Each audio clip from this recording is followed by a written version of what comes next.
Olá minha gente, eu sou Alexandre e estou fazendo aqui uma videoaula sobre o IP Tables, né, com alguns conceitos básicos desse firewall do Linux.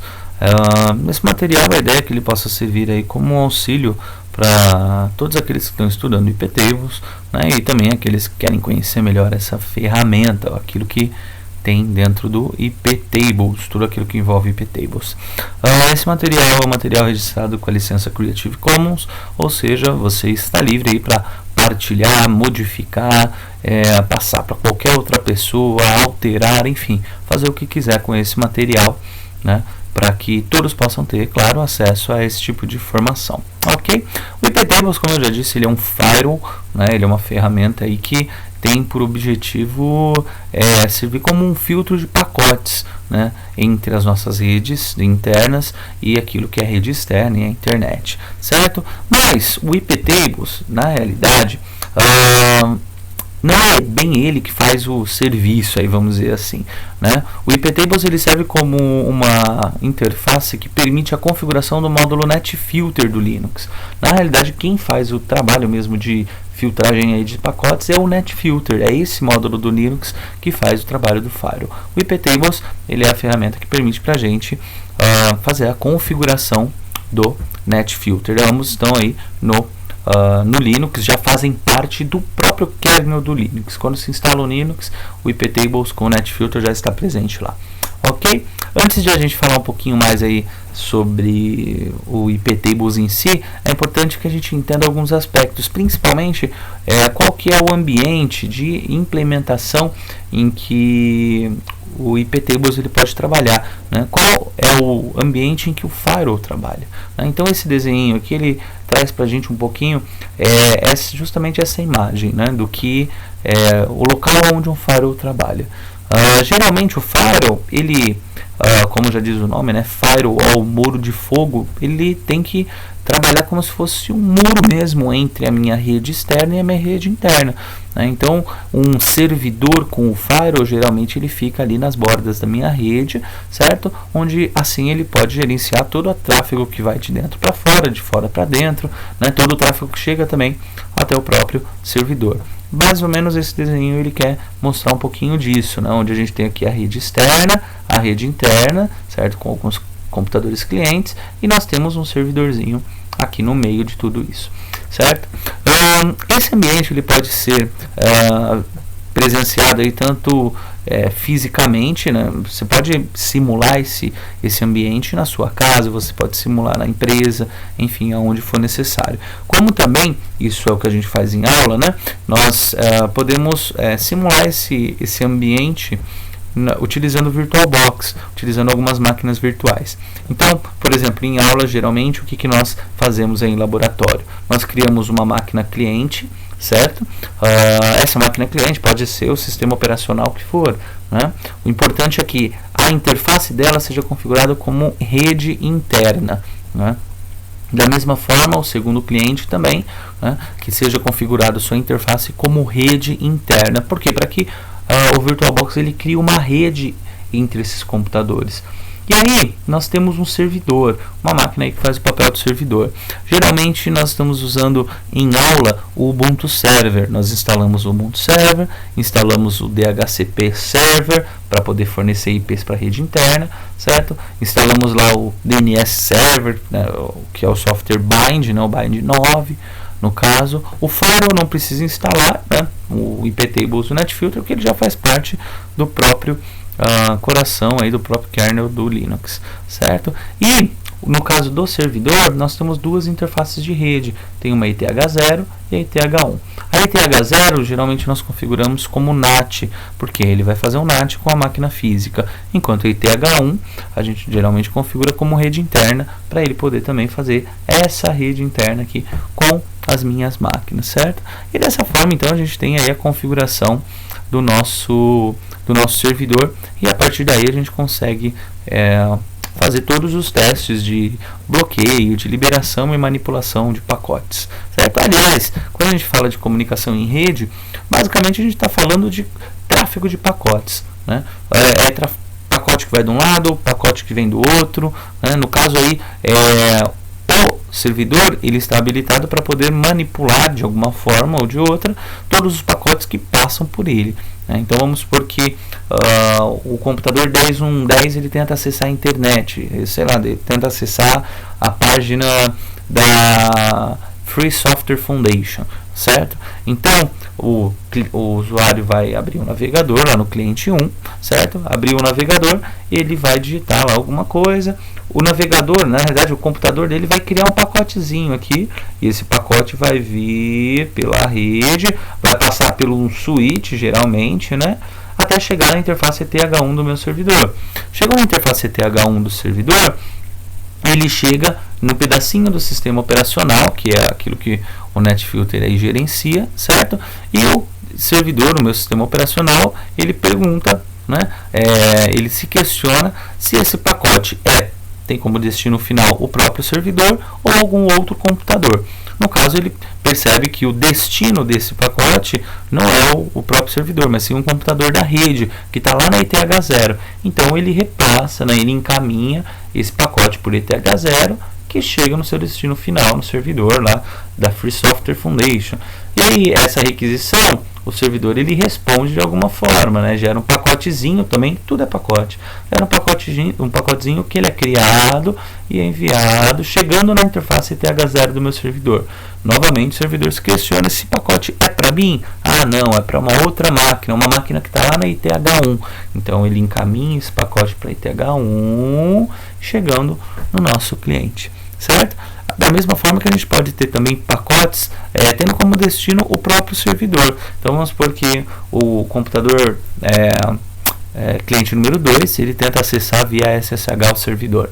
Basicamente ele cria um pacotezinho TCP para a porta 22, né, que é a porta que opera o SSH, e envia esse pacotezinho, que chega na ETH1 do servidor. Aí o servidor ele vai se questionar: esse pacote é para mim? Ele vai ver que é para ele. Então ele pega e encaminha esse pacote para os processos internos dele, para que o processo possa resolver de alguma forma aí, aquilo que for necessário. Aí, geralmente esse processo vai gerar um novo pacote que vai sair novamente aqui por ETH1 e vai chegar no seu destino, certo? E dessa forma os pacotes vão e vêm, né, passando pelo servidor. Um detalhe importante: o servidor em si, da forma que está nessa topologia, ele não vai conseguir fazer nenhuma manipulação de pacotes que trafegam entre os dois clientes. Por quê? Aquilo que trafega entre os dois clientes geralmente trafega via switch, né? Ou seja, não passa pelo servidor. O servidor ele tem condições somente de poder gerenciar aquilo que está passando por ele. O que não passa por ele, ele não tem como, certo? Agora, o que é extremamente importante nós percebemos aí antes de partir para os comandos e criação de regras no iptables, que dentro do servidor existe um caminho que esses pacotes fazem também. De acordo com o destino e a origem do pacote, existe um certo caminho que ele vai tomar dentro do meu sistema operacional.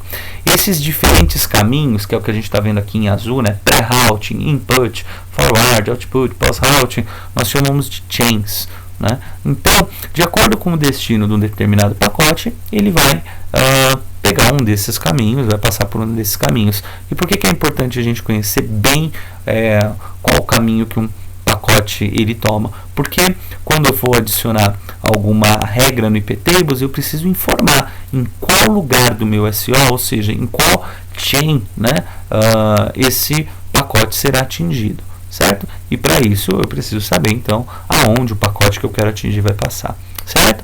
Então, como que funciona? Todo pacote que chega no meu sistema operacional, né, do meu servidor, ele chega ou por ETH0 ou por ETH1, da mesma forma que ele sai também ou por ETH0 ou por ETH1, né, em uma das duas interfaces. No nosso caso aqui, se tivesse mais interfaces, né, ETH2, 3, 4, ele poderia sair por esses caminhos também. Mas chegando no SO, todo pacote que chegar por ETH0 e ETH1 vai passar por esta chain, pela chain pré-routing. Todos os pacotes passam por aqui, passam por esse lugar, pela chain pré-routing, até chegar neste momento aqui onde tem interrogação, que é o momento de roteamento, que a gente chama. É o momento em que o servidor ele pega esse pacote que chegou até ele e ele justamente pergunta: esse pacote tem como destino final algum processo meu, ou seja, algum processo do servidor, ou esse pacote tem como destino final algum outro computador que eu tenha que repassar, né, um pacote que eu tenho que repassar para uma outra interface, né? Caso a resposta seja que o destino desse pacote seja o próprio computador, então ele vai encaminhar aqui pela chain input. E aí, esse pacote vai chegar no processo do servidor que vai lidar com ele, certinho? Então, aquilo que chega e tem como destino o próprio servidor, vem por pré-routing e depois desce por input, certo? Aí, vamos por que chegou um pacote por pré-routing, chegou nesse momento da decisão, né? E aí o servidor ele se pergunta, esse pacote é para mim ou é para outro computador? Vamos supor que seja para outro computador, por exemplo, o que acabamos de citar de acesso à internet, em que um cliente 10.1.10, por exemplo, tenta acessar um servidor da internet. Esse pacote não tem como destino final o servidor, tem como destino final um computador que está na internet, né? Então, ele não vai vir por input, ele vai vir pela chain forward, certo? A chain forward é o que passa tudo aquilo que sai de uma interface e vai para outra, né? O que sai da rede interna vai para a rede externa, o que sai da rede externa vai para a rede interna, né? Todos esses pacotes que trafegam de uma rede para outra passa pela chain forward, né? Sempre vão vir pela pré-routing, passa pela forward e, claro, depois vai para pós-routing. Tem também um terceiro caso aí, que são os pacotes que se originam no meu servidor. Por exemplo, um ping que o próprio servidor dá em alguma máquina da rede interna, em algum site, né? Ele gera esse pacotezinho vem pela chain output e sai por pós-routing. Beleza? Aí, claro, sai por pós-routing e é encaminhado aí para a interface correta. Certinho? Então, pré-routing é a chain onde tudo passa por ela. Input é a chain onde passa somente aquilo que tem como destino final meu próprio servidor, os processos do meu servidor. Output é onde passa os pacotes que tem como origem o meu próprio servidor. Forward é onde passa os pacotes que são encaminhados de uma interface para outra, ou seja, entra em ETH0 vai para ETH1, entra em ETH1 vai para ETH0. E pós-routing é tudo aquilo que todos os pacotes saem por ela, o caminho final de saída aí do nosso servidor.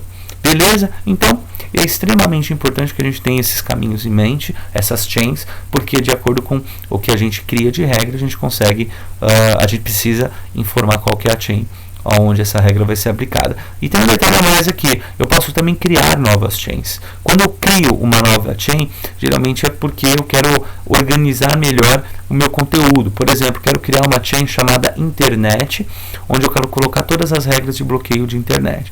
Então eu crio essa nova chain e eu preciso ancorar ela em algum lugar aqui do meu sistema para funcionar, né? Então, por exemplo, se eu estou falando de bloqueio na internet, eu estou falando de pacotes que chegam por uma interface e saem por outra. Então, geralmente, eu vou ancorar essa minha chain internet aqui na chain forward, para a coisa funcionar certinho, e aí eu vou alimentar com as minhas regras essa chain internet. Belezinha? Então, essas são as chains e os caminhos que são feitos aí que os pacotes fazem ao chegar no servidor. Alguns detalhezinhos importantes, já falei, né, que cada caminho desse daí a gente chama de chain. Toda regra precisa apontar para uma chain. Quando a gente cria uma regra no iptables, ele precisa apontar para uma chain específica, certo? Que é o local onde o pacote vai ser de fato atingido, né? As regras, todas as regras no iptables ficam armazenadas em tabelas, por isso que chama iptables, né? Porque as regras são guardadas em tabelas de acordo com aquilo que a regra vai fazer, né? Se for uma regra de filtro, ou seja, que filtra pacotes, ou dá um drop, né, para excluir algum pacote, ou aceita outros determinados pacotes, ou seja, tudo aquilo que tem a ver com filtro, né, vai ser inserido na tabela filter. A gente precisa, na hora de criar a regra, informar isso. Informar que a tabela é a tabela filter, né? E um detalhe, a tabela filter trabalha apontando somente para 3 chains, né? Input, output e forward. Ou seja, se eu crio algum filtro que eu vou inserir na tabela filter, eu preciso necessariamente informar como chain uma dessas 3 aí, ou input, ou output, ou forward. Assim como tem também uma tabela chamada NAT, onde fica armazenada as regras de tradução, aquelas que permitem, né, o serviço NAT mesmo, aquelas que permitem que a minha rede interna consiga acessar a internet, né. A tabela NAT ela opera apontando somente para pré-routing ou pós-routing. Eu não consigo criar uma regra NAT que seja em uma chain diferente dessa, de pré-routing ou pós-routing. Tem uma terceira tabela também, que é a tabela Mangle, que ela é utilizada geralmente para manipulação de pacotes. Quando eu quero manipular algum pacote, eu insiro essa regra na tabela Mangle. Beleza, então? Agora, vamos lá, vamos dar uma olhadinha como que se monta uma regra no iptables, né? Geralmente essas regras de iptables elas são digitadas na linha de comando, né, lá na console, e a gente digita em uma linha única, né, onde a gente passa alguns parâmetros aí para a regra, certo? Toda regra iptables vai começar lá com o sudo iptables. Sudo quer dizer o quê? Quero executar esse comando com permissão de superusuário. Claro, se você estiver logado como root, não precisa colocar o sudo na frente. Iptables, porque eu preciso chamar aí o iptables, falar para o meu sistema operacional que eu vou executar um comando do iptables. E aí começa a ficar interessante aqui agora, né? A primeira coisa que eu informo é qual é a tabela que eu vou usar. Né? Como eu já falei, depende do que eu quero fazer, eu tenho uma tabela específica para isso. Se eu quero inserir uma regra de filtro, então eu vou inserir na tabela filter. Né? Sempre eu vou colocar "-t", minúsculo, espaço, o nome da tabela, filter. Nesse caso, nesse exemplo nosso. Posso também utilizar o "-tnat" ou "-tmangle", de acordo com aquilo que eu for fazer. Ok? Depois de informar a tabela, eu tenho aqui o segundo ponto importante, que é o que eu quero fazer com essa regra. Né? Se eu quiser adicionar uma regra, então eu passo "-a" maiúsculo para adicionar essa regra. Eu posso também querer inserir uma regra. Qual que é a diferença de adicionar e inserir? Parece a mesma coisa, né? Não, mas é diferente. Quando eu coloco a opção "-a", que nem está aqui no exemplo, né, para adicionar, ele vai inserir essa regra e vai adicionar essa regra na última, depois da última regra que já existe na minha tabela. Então vamos supor que eu tenho já 3 regras na tabela filter na chain input. Eu já tenho 3 regras. Quando eu adicionar mais uma com o "-a", ele vai adicionar essa regra na posição 4, ou seja, né, depois das 3 que já existem, ok? Se eu colocar ao invés do "-a" um "-i", espaço, o número da chain, o nome da chain, espaço, o número aonde eu quero inserir a regra, o que ele vai fazer? Ele vai adicionar essa regra naquela posição exata que eu especificar. Por que isso é muito relevante no iptables? A ordem das regras ela é extremamente importante no iptables. Sempre uma regra que aparece primeiro, ela prevalece sobre as outras. Ok? A gente já vai ver um pouquinho disso. Depois tem outros parâmetros que a gente pode colocar. Ao invés de usar o "-a" para adicionar o "-i", eu posso colocar o "-d" para excluir. Né? "-d", espaço, o nome da chain, espaço, o número que eu quero excluir, eu vou excluir aquela regra. Tem também o "-l", "-l" para listar todas as regras de uma chain, de uma tabela. O "-l" ele pode ser acompanhado aí desses dois parâmetros, "-n" e "-line numbers", né? Tem um espaço ali no meio, onde ele, além de listar as regras, vai também mostrar qual que é o número, né? Ou seja, a ordem, a posição de cada regra. Tem o "-f", que é o flush, ou seja, limpa uma determinada chain, esvazia de todas as regras que pode ter nessa chain. O "-n" serve para criar uma nova chain, já falei agora há pouquinho, né, que existe essa possibilidade de criação de uma chain. "-x" para eu excluir uma chain que já existe, e "-p" para eu mudar a política padrão de uma chain. O que é a política padrão? Vamos supor que chegou um pacote no meu sistema operacional. Esse pacote ele não bate com a primeira regra, não bate com a segunda regra, não bate com a terceira. Legal, não bate com nenhuma regra que eu coloquei dentro da minha chain. O que vai ser feito com esse pacote? Quem diz o que vai ser feito é a política padrão, certo? O default hoje do iptables de todas as chains é uma política padrão como accept, ou seja, tudo o que não bater com regra nenhuma será aceito. Eu posso mudar com o "-p", eu posso mudar a política padrão de uma chain para drop. Aí, claro, vai ser uma regra muito mais restritiva, né? Por quê? Porque eu vou falar que tudo aquilo que não bater com as regras vai ser excluído do meu sistema. Beleza? Depois de informar essa ação da regra, né, o que eu vou fazer com a regra, eu vou informar por qual chain passam os pacotes que quero atingir com essa regra. É importante a gente se perguntar isso. Por qual chain passam os pacotes que eu quero atingir com essa regra, certo? Se aí no nosso exemplo eu coloquei input, né? Ou seja, os pacotes que serão atingidos por essa regra somente são os pacotes que passam pela chain input, ou seja, que tem como destino final o meu servidor. Existem também as outras chains que a gente já viu aí, né, que é forward, output, post-routing, pre-routing, ou uma nova chain que foi criada, certo? Mas é importante aí a gente estipular qual que é a chain que eu quero atingir. E no 4 aqui, né, e logo depois de informar chain, a gente tem algo importantíssimo, que são as características dos pacotes que eu quero atingir com essa regra. Todo pacote que percorre a minha rede, ele tem algumas características. Ele tem um protocolo, ele tem um endereço de origem, tem um endereço de destino, ele chega por uma determinada interface, né, ou ETH0, ou ETH1, ele sai por uma determinada interface, ele tem algumas coisas dentro dele. Enfim, aqui é um momento em que eu vou combinar características dos meus pacotes para poder falar para o meu SO quais os pacotes que vão ser atingidos por essa regra que eu estou criando.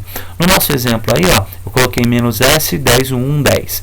Por que eu coloquei isso? Que eu quero atingir com essa regra todos os pacotes que tem como origem, né, o "-s" quer dizer source, né, como origem o computador 10.1.10. E aí depois tem ali um "-p" e CMP. Por que tem "-p" e CMP? "-p" de protocolo. Eu estou falando que eu quero atingir todos os pacotes que são protocolo e CMP, que é o protocolo do ping, né? Dessa forma que está aí, por exemplo, a minha regra vai atingir todos os pacotes que tem como origem o computador 10.1.10 e também seja um protocolo ICMP. Beleza? Existem outras características aí que eu posso especificar, né? O protocolo que eu já falei, o "-s" que eu já usei, né? Tem também o "-d", espaço endereço de destino. O "-d" ele especifica justamente isso, endereço de destino. Eu posso combinar com o protocolo, né, o "-p" protocolo, eu posso também especificar qualquer porta de destino ou de origem, certo? Por exemplo, se eu quero fazer com que esse pacote atinja todos os, com que essa regra atinja todos os pacotes SSH. SSH é um serviço que roda na porta 22 e é protocolo TCP. Então eu vou colocar lá "-p", espaço TCP, espaço "-dport", espaço 22, certo? Além disso, eu posso também especificar "-o" e "-i" para interface, ou de saída ou de entrada. O que quer dizer isso? Eu quero atingir, por exemplo, com a minha regra, todos os pacotes que estão saindo pela interface ETH0. Então eu vou colocar "-o", espaço ETH0. Ou todos os pacotes que estão entrando pela interface ETH0. Eu vou colocar lá "-i", espaço ETH0. Beleza? Por último aí, um pouquinho mais comprido, né? Existe um jeito também de a gente atingir um pacote pelas palavras que ele tem dentro dele, né? Então esse módulo que permite isso é o módulo string, né? Então eu sempre vou passar o "-m string", "-algo KMP", que é o algoritmo que eu vou utilizar para fazer essa busca de palavra dentro do pacote, e "-string", a palavra que eu quero buscar dentro do pacote. Com isso, por exemplo, né, eu posso bloquear sites, bloquear todos os sites que tem a palavra XXX. Então eu vou criar todo esse comandinho aqui, eu vou colocar XXX no lugar de palavra, certo? Lembrando que bloqueio de site geralmente não é uma função do iptables, mas sim uma função do proxy. Mas claro, o módulo string no iptables ele permite para a gente isso também. Em algum momento pode ser útil para nós. E por último, né, aqui no 5, depois que eu especifiquei tudo isso, legal, o que eu vou fazer com os pacotes que forem atingidos com essa regra? Ou seja, qual ação eu quero tomar com esses pacotes atingidos pela regra? Então, o "-j" ele especifica isso, né? Nesse caso aí, ó, "-j" espaço drop, quer dizer o quê? Todos os pacotes que forem de origem 10.1.10, forem protocolo CMP e estiverem passando pela chain input, o que eu vou fazer? Eu vou dropar, ou seja, eu vou excluir. Existem outras ações também, accept, tem o drop que eu já falei, tem o reject, o log, redirect, masquerade, que é aquilo que a gente faz, por exemplo, no NAT, né? A gente tem a função masquerade, a ação masquerade, ou eu posso até passar o nome da nova chain que eu criei, né? Por que eu passaria o nome da nova chain que eu criei? Se eu crio uma chain, por exemplo, lá com o nome Alexandre, e aqui nesse jeito que está, eu coloco "-j Alexandre", o que vai acontecer? Todos os pacotes que chegarem na chain input, que tiverem como origem o computador 10.1.10, como protocolo ICMP, eles vão ser direcionados para a chain Alexandre. Aí lá na chain Alexandre eles vão ter outras regras que vai ser conferido se esse pacote bate ou não com elas, certo? Aí depois ele volta para a chain input depois. Ok? Agora, extremamente importante a gente lembrar, a ordem em que as regras são inseridas no iptables é extremamente importante, certo? Sempre uma regra que vem antes, ela prevalece sobre a outra, né? Imagina que se eu tenho 4 regras no iptables, aí chega um pacote, aí confere com a primeira regra, não bateu. Confere com a segunda, se ele bate, se o pacote tem todas as características informadas naquela regra, ele nem vai para a terceira, certo? Ele já toma a ação que está ali na minha segunda regra, certo? Então é extremamente importante a gente lembrar que a ordem com que as regras são inseridas no iptables, elas dizem tudo aí sobre o que vai ser feito com aquele pacote, certo? Então é isso. Vamos agora para alguma prática, né? Vamos praticar alguns detalhes aí para ficar mais claro para nós como que funciona, como que é o funcionamento do nosso iptables. Belezinha? Vamos lá então, minha gente. Então eu tenho aqui o nosso ambiente de teste, né, onde a gente vai fazer todos os nossos testes aqui. Do lado esquerdo eu tenho o meu cliente, meu primeiro cliente. Do lado direito o meu segundo cliente. E aqui no meio eu tenho o nosso servidor, que é onde acontece todas as regras aí, né, onde a gente vai conseguir fazer nossas simulações. Para poder ter um cenário real aqui, né, eu criei algumas regrinhas, alguns casos aqui para a gente poder tentar implementar eles. Legal? O primeiro deles, habilitar o NAT para que os clientes acessem a internet. Por quê? Nesse momento, se eu tentar acessar a internet dos meus clientes, eu não vou conseguir, né? Os clientes não vão conseguir acessar nenhum site. Eu vou tentar aqui acessar o Google em um deles. Vamos ver se vai funcionar. Ele está pensando, e se fosse para acessar, já teria acessado. Como que eu faço para habilitar o NAT, então, nos clientes, né? Vamos lá. Eu vou vir aqui no servidor. Lembrando, todo comando iptables começa com sudo iptables. Sudo para executar como superusuário, depois iptables. Depois, qual que é o segundo parâmetro? A tabela que eu quero trabalhar. Se eu estou falando de NAT, no serviço NAT, então a tabela que eu trabalho é a tabela NAT, -t, espaço NAT. Beleza? Logo depois disso, eu preciso especificar qual que é a ação que eu quero fazer. Eu quero adicionar essa regra. Então, vou colocar aqui um "-a", aqui nesse caso maiúsculo, né? "-a" maiúsculo. Logo depois, qual é a chain? Lembra? O momento em que eu quero atingir o nosso pacote. No caso do NAT, geralmente a gente faz ele no pacote, na saída, quando o pacote está saindo do servidor e indo para a internet, vamos dizer assim. Então, a chain de saída, qual chain que é? É a post routing. Então, eu vou colocar aqui a chain post routing, certo?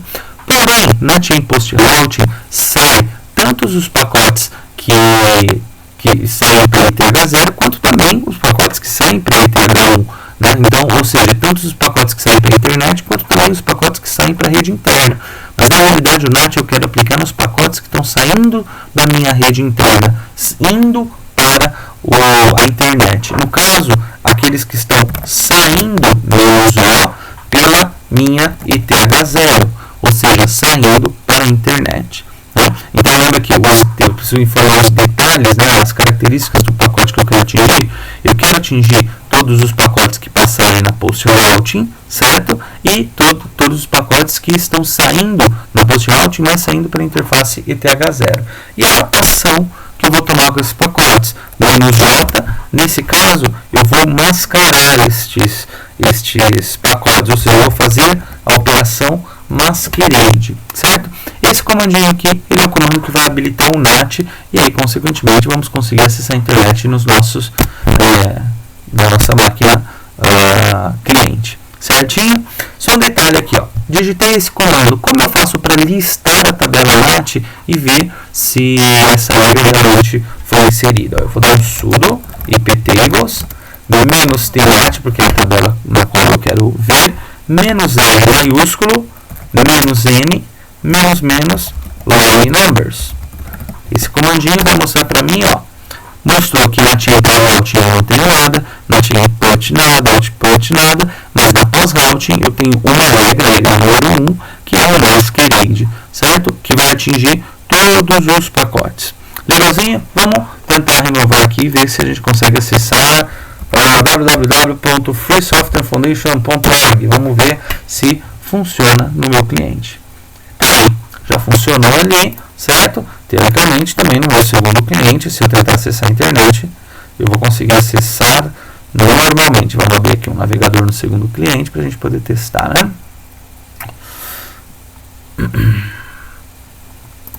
www.microsoft.com. Vamos ver se abre o site da Microsoft.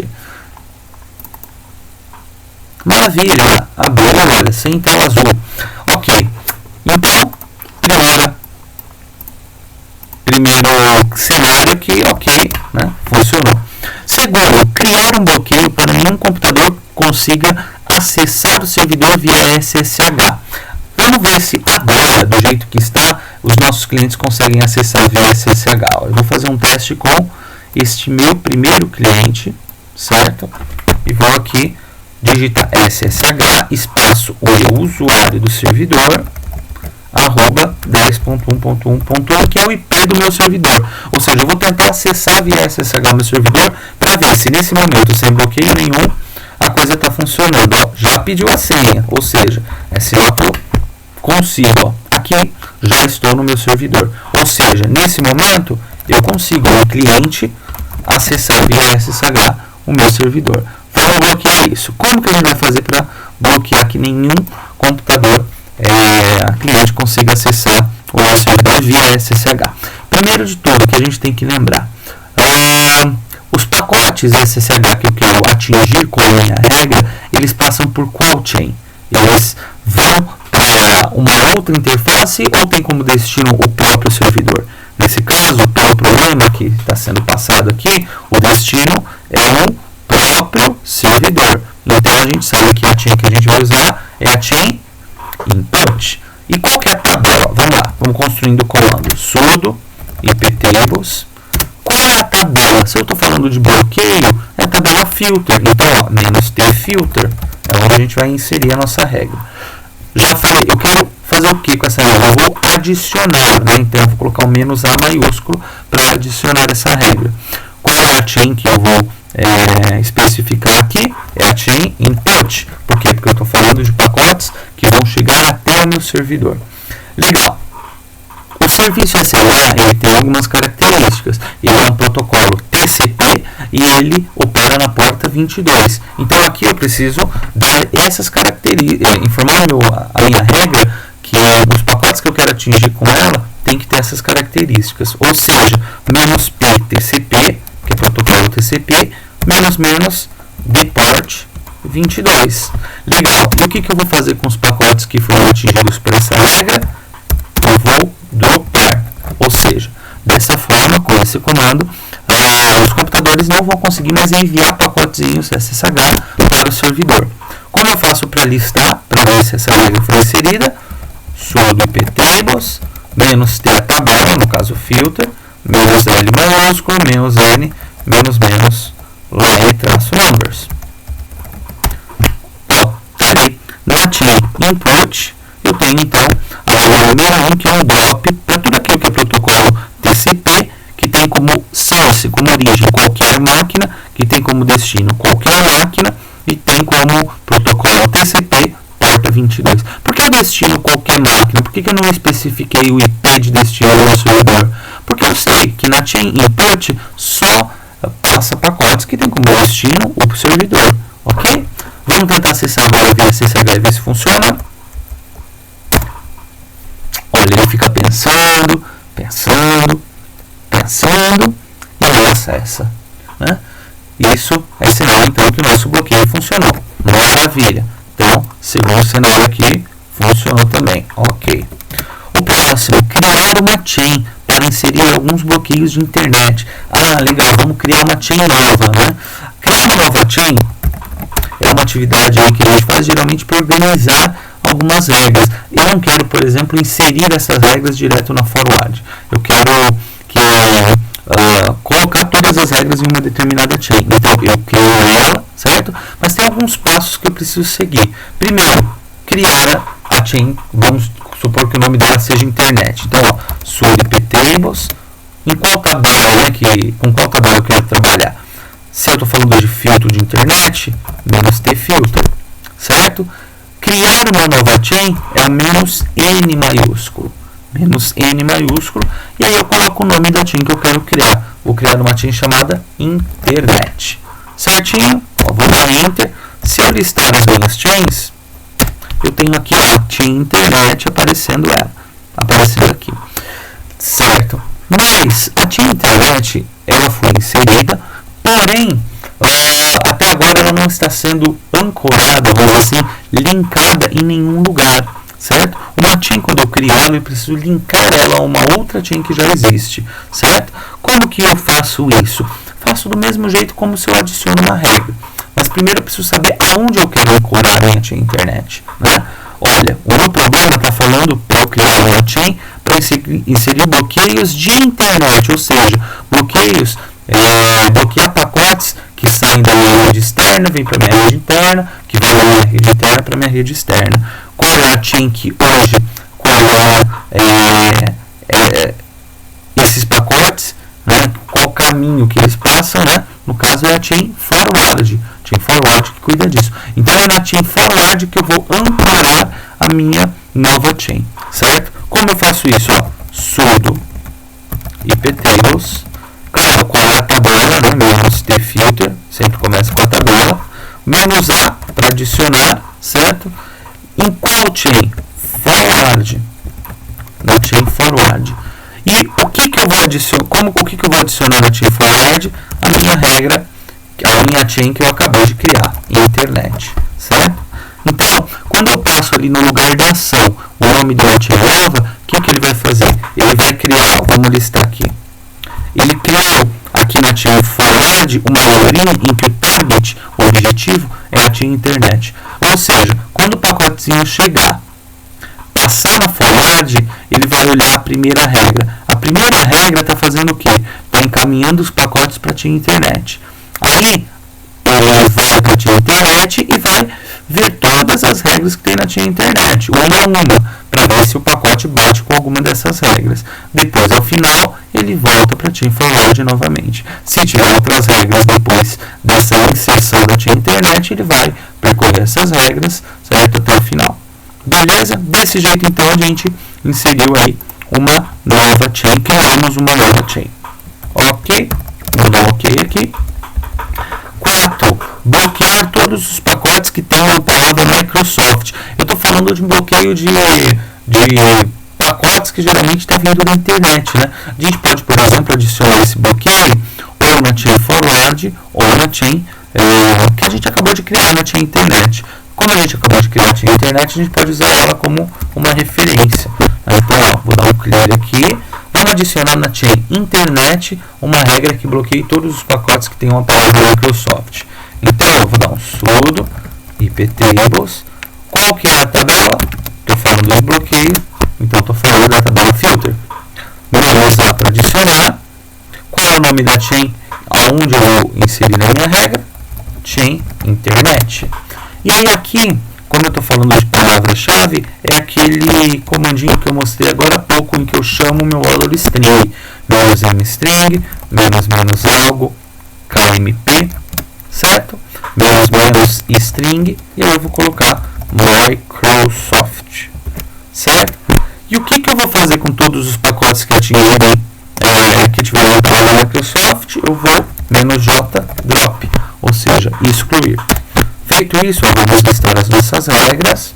Então, eu tenho na chain forward, certo? Um pulo para a chain internet, e na chain internet eu tenho um bloqueio, um drop de tudo aquilo que tem a palavra Microsoft. O que vai acontecer? Vamos supor que o nosso cliente aqui, deixa eu só sair, né, para poder recarregar novamente. Vou entrar no Google, bonitinho, né? No Google está acessando. Quando eu venho aqui no meu cliente, qualquer um dos dois clientes poderia ser, digito www.microsoft.com, dou Enter aqui, ele manda um pacote que vai parar na interface ETH1 do meu servidor. Chegando na ETH1, ele vai lá para Post Routing, desculpa, para pair-routing.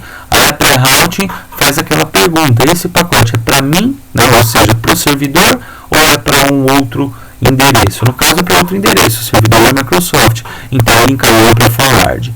Chegou aqui em forward, o que vai acontecer? Ele pega esse pacote e fala: vamos ver as regras que eu tenho aqui, né? Qual que é a primeira regra? A primeira regra, eu estou encaminhando tudo que chega para a chain internet, então ele vai para a chain internet. Chega na chain internet, ele fala: opa, vamos ver aqui quais as regras que eu tenho aqui na chain internet. Eu tenho uma primeira regra aqui, que é para dropar todos os pacotes que tem a palavra Microsoft. Esse pacote tem a palavra Microsoft? Tem. Então aí ela já vai dropar. Se não tiver, que é o caso do Google, então ele não vai dropar. Ele vai passar reto por essa regra. Tem mais alguma regra na internet? Não. Então ele volta para forward. Tem mais alguma regra em forward? Não. Então ele aplica a política padrão. Está aí que do lado de forward está escrito policy accept, ou seja, a política padrão é accept. Vamos tentar acessar aqui. Vamos ver se ele vai acessar microsoft.com. Está pensando, está pensando, está pensando, está pensando e já não acessou. Certinho? Então, ó, se a gente tentar um outro site diferente, por exemplo, da Free Software Foundation, nossa, olha, da Free Software Foundation funcionou. Belezinha, então, desse jeito nós conseguimos adicionar bloqueios, então, por palavras. Um detalhe, tá, gente? Se eu quisesse adicionar essa regra direto no chain forward, iria funcionar também, tá bem? Iria funcionar também, sem problemas, iria bloquear também. Agora, se eu adicionasse no input, aí já não funcionaria o meu bloqueio, porque a input é a chain que encaminha os processos para o meu servidor. Beleza? Vamos lá. Próximo, então, liberar o computador 10.1.11 para acessar o servidor via SSH. Olha, um pouquinho antes, né, da segunda regra, nós bloqueamos todos os computadores para acessar o servidor via SSH. Agora eu quero liberar o computador 10.1.11 para acessar o servidor via SSH. Vamos lá. Se eu colocar aqui sudo iptables, qual que é a tabela? Se eu estou falando de bloqueio e liberação, tabela filter. Se eu colocar "-a input", por que input? Porque é pacote para o meu servidor, né? "-a input", "-p", "tcp", "-depart", 22, "-j", accept, ele vai adicionar accept para aceitar, né? Ele vai aceitar esses pacotes aqui. Isso vai funcionar para a regra que eu estou pedindo? Não. Vamos explicar direito aqui. Quando eu adiciono essa regra, o que eu estou fazendo? Eu estou adicionando, estou pegando todos os pacotes que passam pela chain input, que são TCP, né? Que são porta 22. Claro, falta um detalhe aqui, né? Eu estou falando que eu quero adicionar um accept só para o computador 10.1.11, ou seja, se eu colocar aqui o "-s", 10.1.1.11. Então, eu estou pegando todos os pacotes que passarem pela chain input, ou seja, tem como destino ao servidor, são protocolos TCP, são porta 22, né? Tem como destino uma porta 22 e também tem como origem 10.1.11, e eu estou tomando correlação com eles. Accept. Se eu colocar essa regra aqui, vai funcionar para que o meu computador 10.1.11 consiga acessar a internet? Vamos dar um enter aqui para ver. Não vai funcionar, quer ver? Vamos só listar as nossas regras aqui para a gente entender por que não vai funcionar. Olha,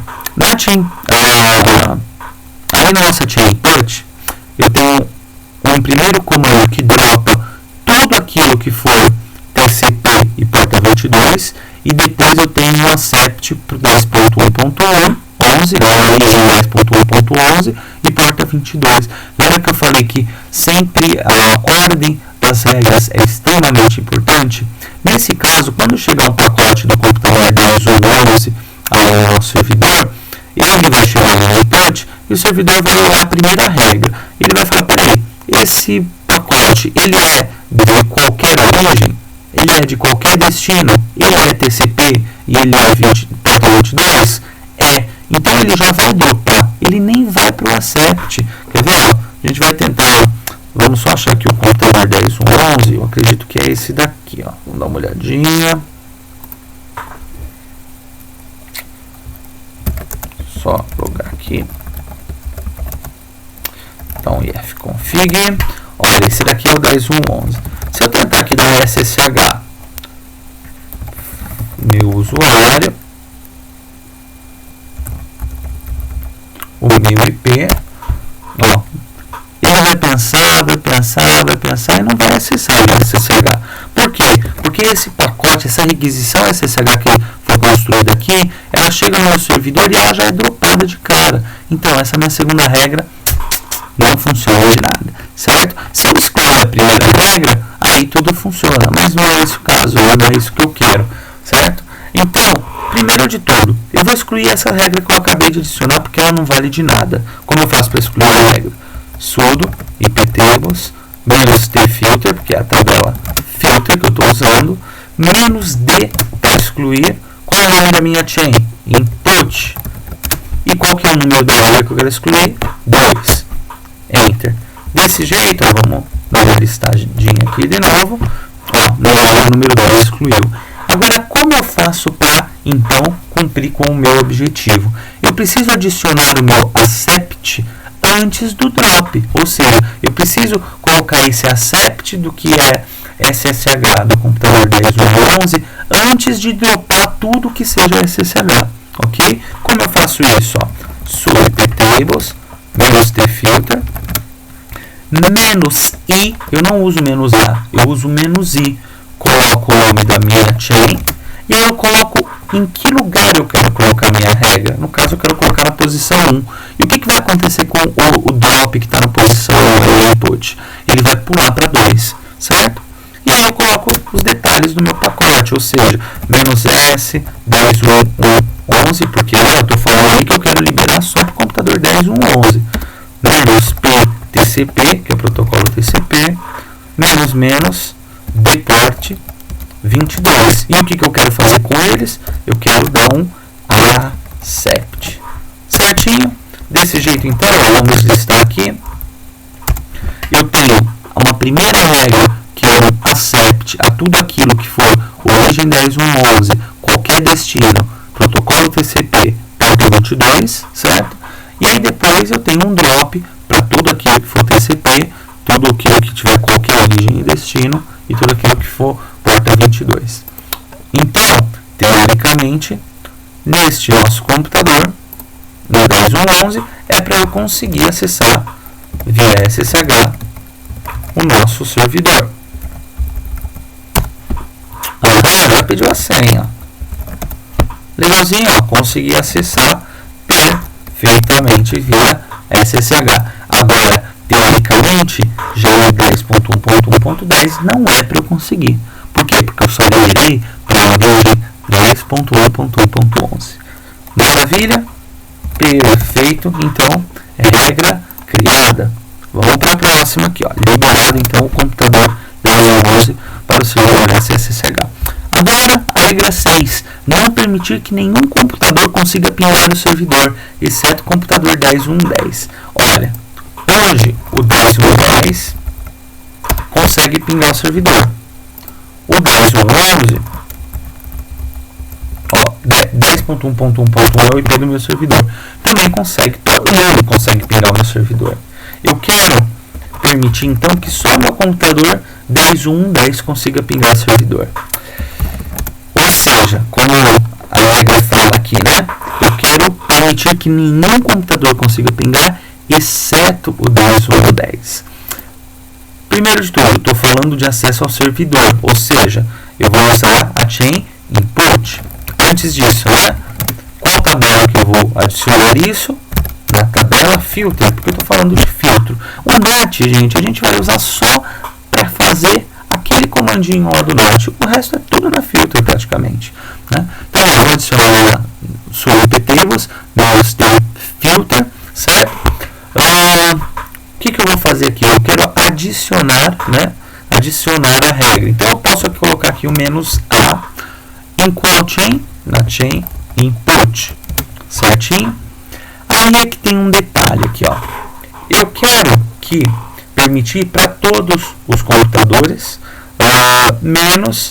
eu quero bloquear, vamos dizer assim, esse acesso para todos os computadores, menos para o computador 10.1.10. Primeiro de tudo, eu vou colocar o protocolo -P ICMP. Por quê? O ping é o protocolo ICMP. Então, quando eu coloco -P ICMP, eu sei que essa minha regra só vai atingir aqueles pacotes que sejam pacotes de ping, ok? Aí, se eu colocar -S 10.1.1.10 e colocar assim, ó, -J drop, o que eu vou estar fazendo? Eu vou estar adicionando um bloqueio que vai dropar, uma regra que vai dropar todos os pacotes ping que tenham como origem o computador 10.1.10. Mas não é isso que eu quero. Eu quero, na realidade, que esse meu drop, ou seja, esse meu bloqueio, ele atinja a todos, menos o computador 10.1.10. Aí tem um caracterzinho que ajuda a gente quando eu quero fazer essa exceção, que é a exclamação. A exclamação ela é muito parecido com aquilo que se usa hoje nas redes sociais, que é o só que não. A gente vem aqui, ó, e a gente fala assim, ó, do jeito que está a regra, eu vou dropar todos os pacotes que sejam ICMP e que tenham como origem o computador 10.1.10. Aí eu coloco a exclamação e vira só que não. O que quer dizer só que não? Que eu vou dropar, na realidade, todos os pacotes que sejam ICMP e que tenham como origem diferente de 10.1.10, certo? Ele inverte a regra. Nesse caso, do jeito que está aqui, ele vai dropar todos os outros servidores. Se vier o 10.1.11, se tiver 10.1.13, 10.1.14, todos esses computadores, eles não conseguem pingar o servidor. O único que vai conseguir pingar o servidor é o 10.1.10. Por quê? Porque essa regra não vai atingir o computador 10.1.10. Esse é o jeito de enxergar aqui a coisa. Essa regra não atinge o computador 10.1.10. Atinge todos os computadores, exceto 10.1.10.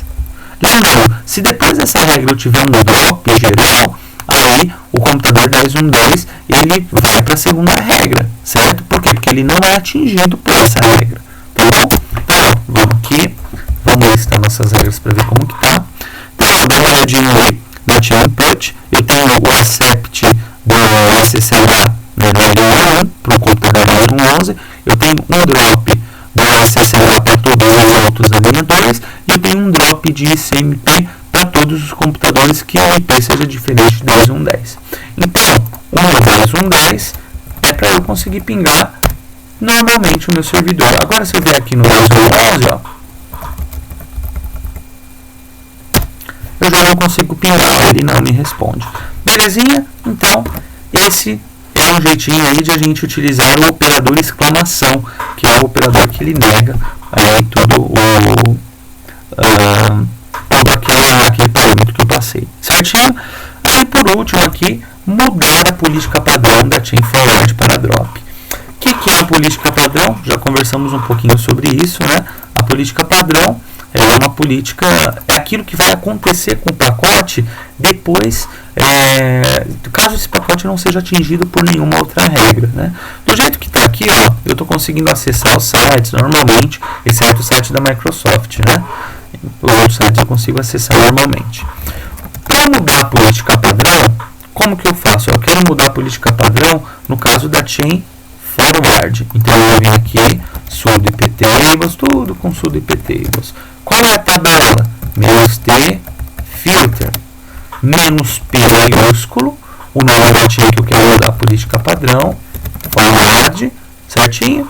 E aí eu vou colocar qual é a política que eu quero para a minha chain forward. Nesse momento a política dela está como accept, então eu vou colocar um drop aqui. O que vai acontecer? Dá uma olhadinha na chain forward, ó. A política passou a ser drop, ou seja, todos os pacotes que chegarem na Chain Forward e não baterem com as regras que tem ali, no caso a gente só tem uma única regra, né? Ele vai ser dropado, não vai mais ser aceito. Certinho então? Então, agora, por exemplo, se eu tentar acessar qualquer site aqui, eu vou tentar acessar o IG, eu não vou conseguir acessar. Por quê? Porque esse pacote não vai bater com nenhuma regra daqui. Não bateu com nenhuma regra, aí ele vai aplicar a política padrão, que é o drop. Nesse caso, então, ó, ele está sendo dropado. Se eu adicionar agora, por exemplo, uma regra para aceitar todos os pacotes via o computador 10.1.11, aí a minha política padrão, que está sendo aplicada aqui agora, não vai atingir esse pacote. Ó, quer ver?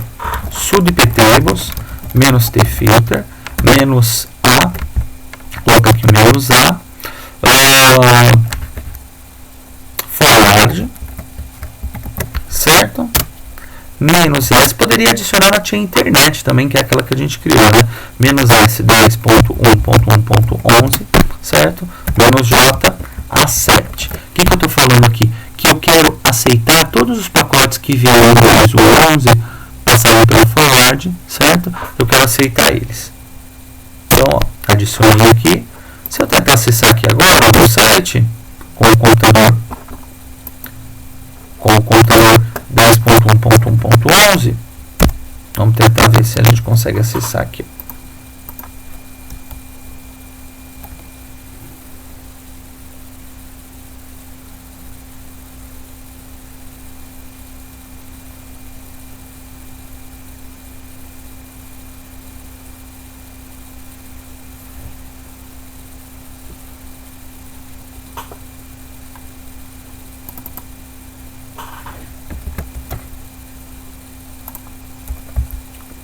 Vamos listar aqui as nossas regras para ver como que tá.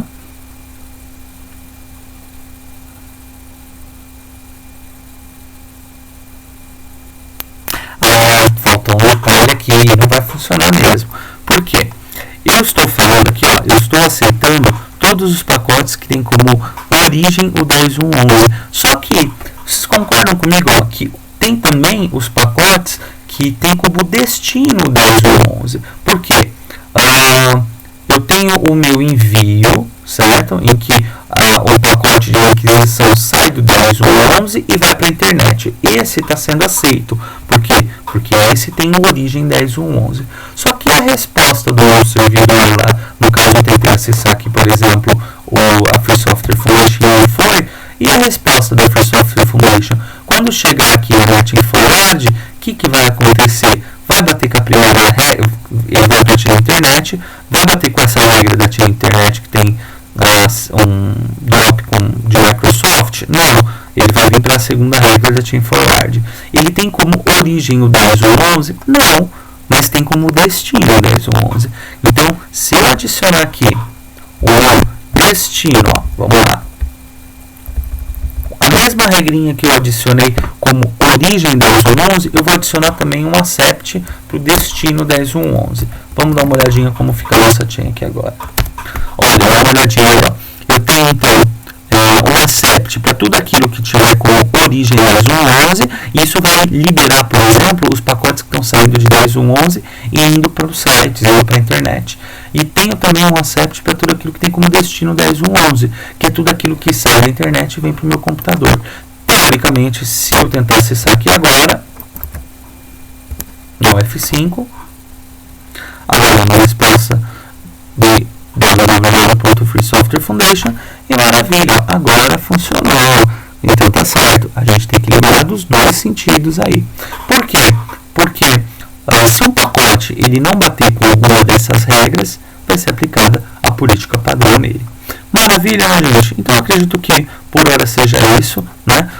O ideal é que cada um agora possa, nos seus computadores, utilizar o IPTables, criar cenários, fazer testes, peguem os PDFs que eu estou disponibilizando pela das universidades aí, né? Se alguém precisar, pode mandar para mim, meu e-mail é garcia.rado@gmail.com, certo? Eu envio para vocês alguns PDFs que estão com umas informações mais precisas sobre IPTables, certinho? E aí, na prática, pouco a pouco aí, testando, a gente vai aprender melhor como que funciona esse firewall, o famoso IPTables. Beleza? Valeu, minha gente, um abraço, tchau, tchau.